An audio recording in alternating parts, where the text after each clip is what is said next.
Selamünaleyküm sevgili cemaat. Şimdi böyle otura fırsatını böyle bakalım bu fotoğraflar var. Anadolu maşallah aklıma düşedi. Sonuçta bir bakalım. Bunda olan adamların da Sayın cemaat, dikkat edin. Fotoğraflarda Dikkat edin. два мандала. Она тебе огромнейшая. Огромнейшая. Но это жаба. Очень много было всего хорошего сказанного, но как происходили события, как они планировались, как это было происходили встречи, здесь не сказано об этом, потому что я могу только единственное сказать, это Эльдар Шабанов, который был на встрече с Громыком, и все это знает. Но я человек, который, значит, первый приехал в Москву, я вам сразу скажу. Первый приехал в Москву 18 июня. По решению краевой организации я внес предложение, что на 10 дней надо раньше выехать, чем тот, который приняла ЦИК в Ташкенте, потому что, зная работу КГБ, милиции и этих органов, мы решили немножко опередить события. И я первый приехал в Москву. Получил отпускные, приехал домой, тоже ко мне телеграмма. Из горкома партии, из райкома партии, срочно возвращайтесь на работу, мы вас отправляем в лагерь работы. Я сказал нет. Жена меня провожает, садюсь на поезд, и вечером я выезжаю в Москву. Приезжаю в Москву, есть такая гостиница «Урожайная». Вот там меня находят, на 2 дня всего дают мне место. Я в Москве знакомлюсь с Басарада. Мне дают адрес. Да, Басарада. Давайте мы не будем забывать тех людей, которые были в Москве, которые нам очень сильно помогали. Здесь сидят краснодарцы, я так общее буду говорить, которые меня подготовили, которые мы готовились к тому, кому обратиться, кому чего, потому что мы не знали никого, я, например, в Москве не знал. Приехал до Фарага, познакомился с этим очень умным, пожилым человеком. Там сидела молодежь, несколько человек. Самое интересное было вот что. Мы приехали в Москву не просто подать документ, как бы каждый год, как нам выдавали наши старейшины. Я их очень благодарен, потому что именно они подготовили наше сознание, наши действия 1987 года. Это коммунисты, это бывшие большевики, это люди, которые отдали жизнь в Узбекистане, которые сидели за эти тюрьмы, которые выходили в 1957 году, в 1967 году на площадь. Я им всем благодарен. Я сам переехал в Крым в 1978 году. Хотя написал в анкете в 1987 году, то есть я Иштрака книги, но в принципе Крым меня подготовил как участника национального движения, именно Крым подготовил. Я увидал бутун зулумукларн, все я видал в этом Крыму. Я знаю, кто такие украинцы, я знаю очень хорошо эту власть. Поэтому, когда мне говорят с Украины, я говорю, извините, пожалуйста, я уже прошел эту школу. Когда меня за человека не считали, я закончил консерваторию, я был членом партии. Так вот, приехал в Москву, первым делом, что мы решили, это выйти на Красную площадь. Я вам сразу скажу. Это было где-то 22-23 числа. Ну, Рустам Халилович неопытный человек, это я про себя говорю. Оказывается, дом Басарада прослушался. И как только мы начали, ну так скажем, об этом разговор, на другой день, сидя на площади, на Гина, в парке, вот здесь вот у меня есть, сидят уже люди, которые участвовали в этом деле, подходит ко мне Мельников, это был Хапуджи, ну я майор, который сидел около этого самого приемного ЦК КПСС и запускал, выпускал, так скажем. И говорит, Рустам, говорит, мы все прослушали, мы все знаем, завтра не выходите на площадь. Мы на площадь должны были выйти 26 числа, уже договорились. Хотя, честно говоря, я был как руководитель Краснодарского края. Мы даже не представляли, что такое выйти на площадь. Мы думали, что мы выйдем на площадь, там поднимем лозунг и все. И вот он тогда сказал, что вы, говорит, не выходите, завтра будет встреча с Демичевым, это второй человек в государстве. Я вас очень прошу. Ну и что хочу сказать. Когда говорят о московских событиях, это не хаос, который там был. У нас была четко организованная организация.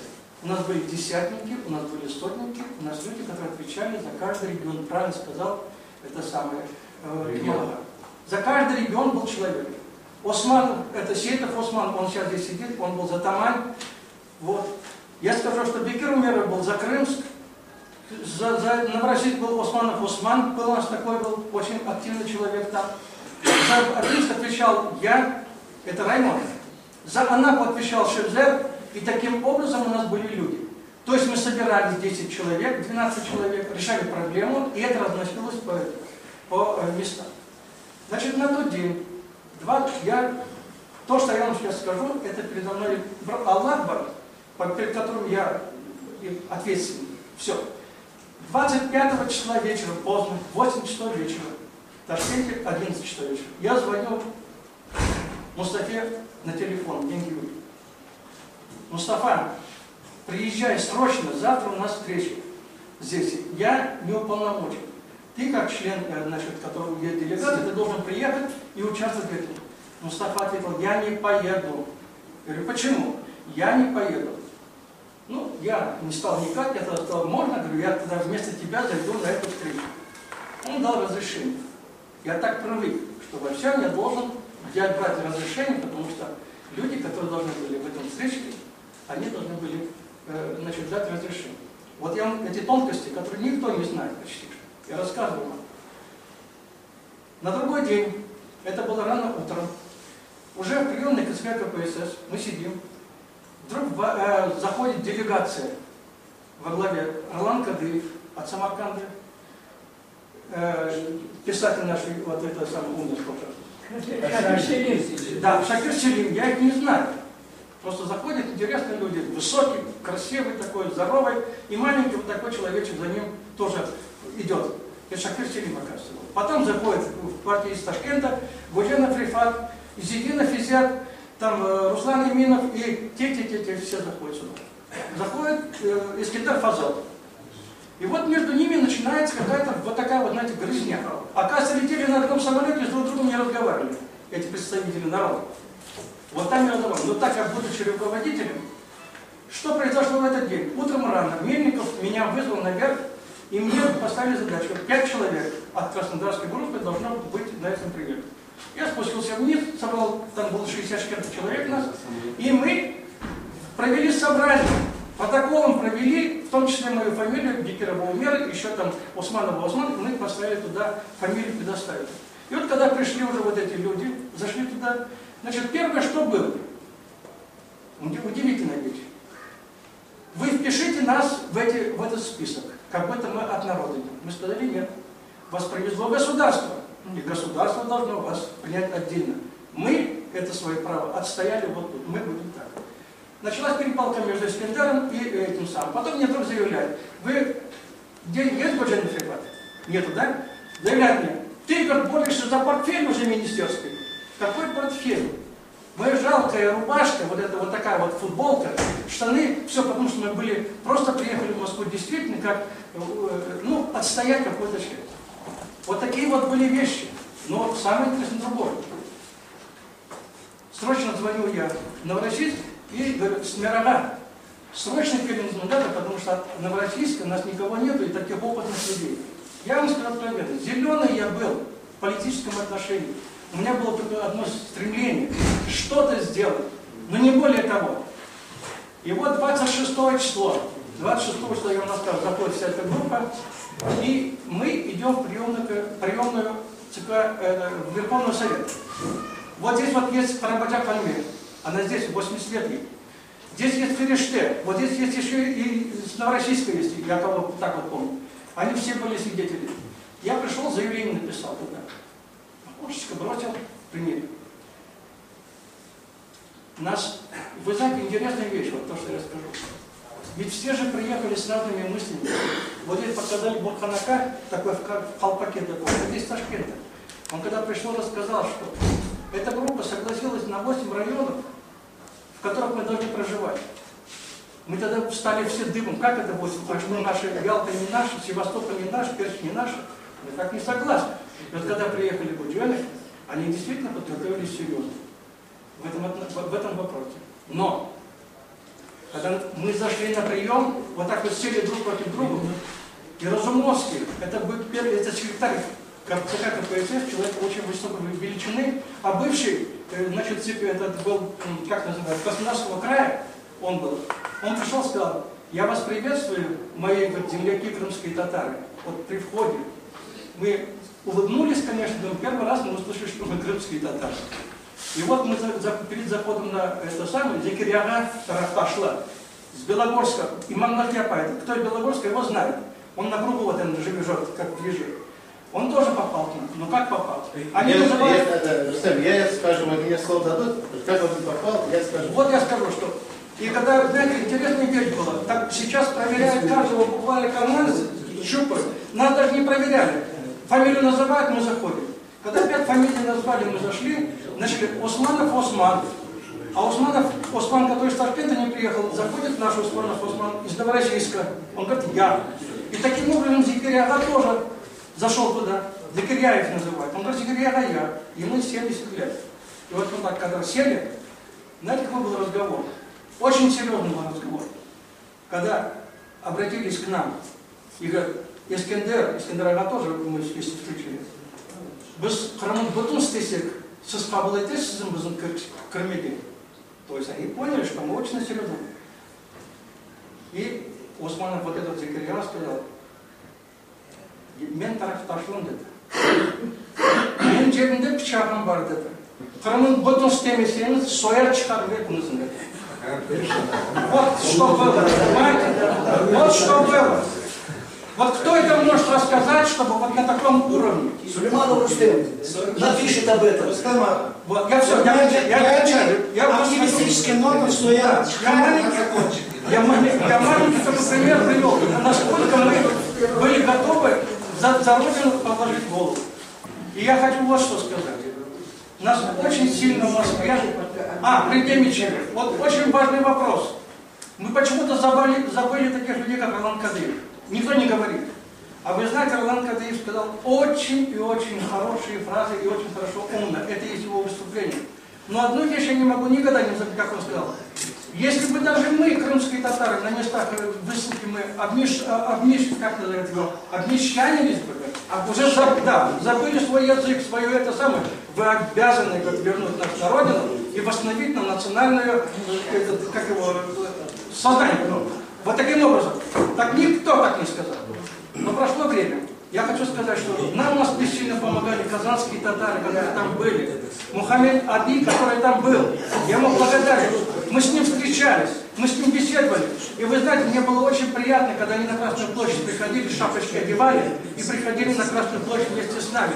Но самое интересное, вот правильно сказал это самый Шабанов, сказал, что о том, что без паспортов, с паспортами показывают, татарин, проходи, татарин проходил, русского не пропускал. Вот это было интересно.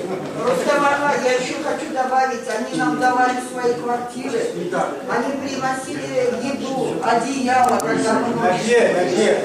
Просьба, время ограничивают. Главное это время. Вот.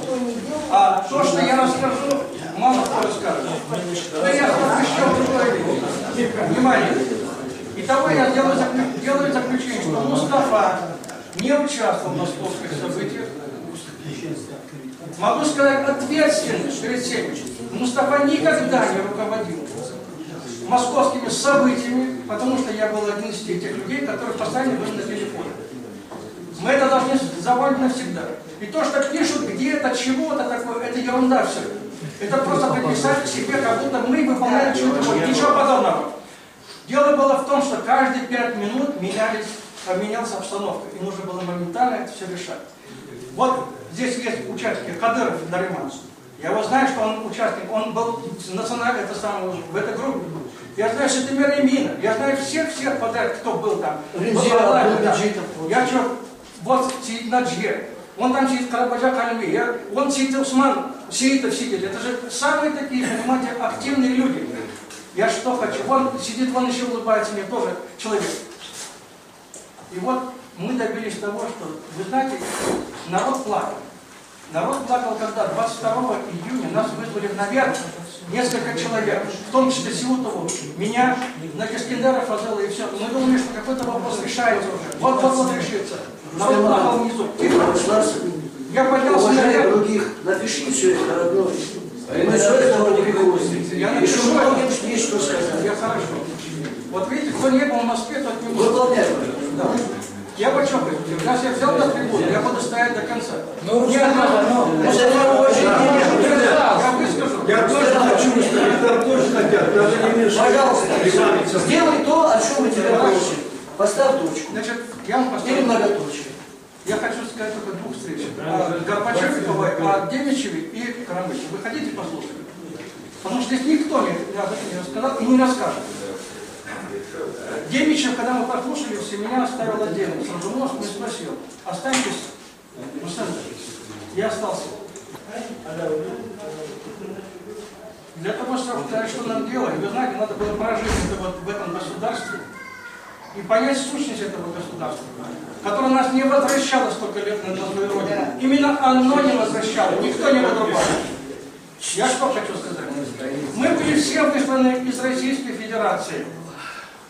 И на сегодняшний день наши отцы и деды, которые еще живы, и мы являемся гражданами России. Мы не писали о том, что мы выходим из этой федерации. Первое. Поэтому мне что хочется, чтобы мы на этом собрании приняли какое-то решение о том, чтобы обратиться к главам Узбекистана обязательно, Казахстана и России, о том, чтобы они эту нашу проблему решали, потому что они ответственны за это. Это первое. Второе.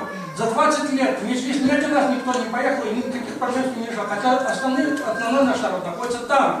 Значит, здесь создать сегодня комиссию или делегацию, ее проголосовать, ее принять на этом решение и утвердить, и дать возможность этой делегации встречаться с этими людьми и решать наши вопросы. Вот что я хочу.